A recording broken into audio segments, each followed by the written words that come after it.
Everyone, good afternoon, welcome to my new blog. আশা করি আপনারা ভালো আছেন, সুস্থ আছেন, আমিও অনেক ভালো আছি। তো চলুন আজকের ব্লগটা আমি আপনাদের সঙ্গে নিয়ে শুরু করি। চলুন যা যাক। তো এখন বাজে বেলা 2টো। আমি মেয়েকে খাইয়ে দিলাম, খাইয়ে ঘুম পাড়িয়ে দিলাম, আর আমিও খেয়ে নিলাম। আজকে তাড়াতাড়ি কাজগুলো সেরে নিচ্ছি। মেয়ের জামা কাপড়গুলো সব শুকিয়ে গেছে, এখন ভাঁজ করে নিচ্ছি। কারণ আজকে আমার প্ল্যান আছে যে বিকালে একটু বেরোবো, মানে সন্ধ্যের দিকে।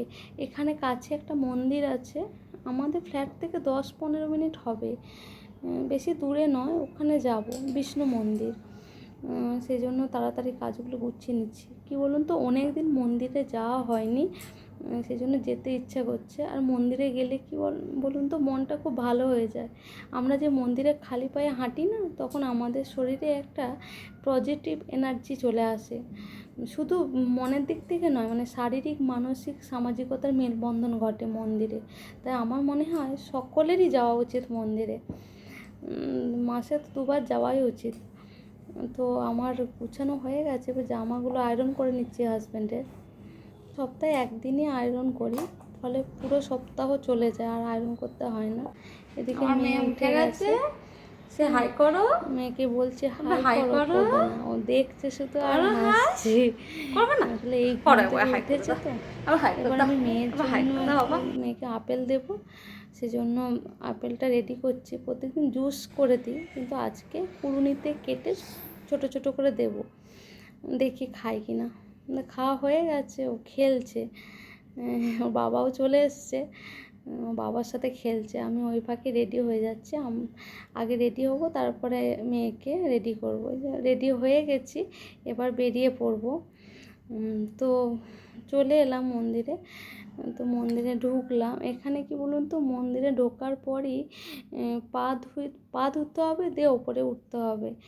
মন্দিরের ভেতরে একটা টিউবওয়েল আছে, টিউবওয়েলে পাগুলো ভালো করে ধুতে হবে। বাচ্চা থেকে সবারই পা ধুয়ে ওখানে ঢুকতে হবে। মন্দিরটা অনেকটাই বড়, বিষ্ণু মন্দির। এখানে বলে বালাজি, ভেঙ্কটেশ্বর, আমরা বলি বিষ্ণু। মন্দিরটার চারপাশে, ইভেন পেছন দিকে অনেকগুলো মূর্তি আছে। হনুমানজি আছে, গণেশ মন্দির আছে, বিষ্ণুর অবতার, সব প্রত্যেকটা রূপেরই ছবি আছে, মানে মূর্তিগুলো আছে।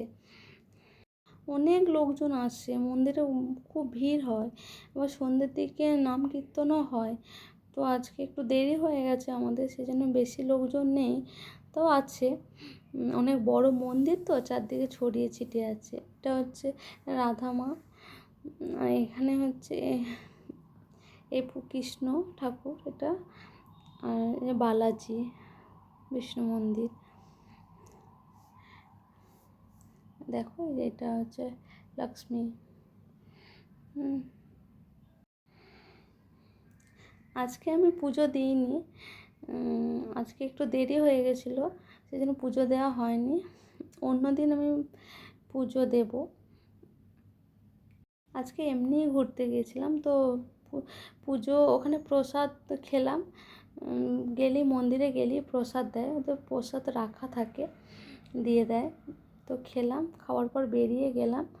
দিয়ে বেরিয়েছি, এবার একটা রেস্টুরেন্টে ঢুকেছি। বাইরে বেরিয়েছি, কিছু না খেলে হয়, সেই জন্য একটু খেলাম। মেয়ে থাকতে চাইছিল না একদম, দেখে রুমে চলে এলাম। Okay bye, good night. এই পর্যন্ত আজ।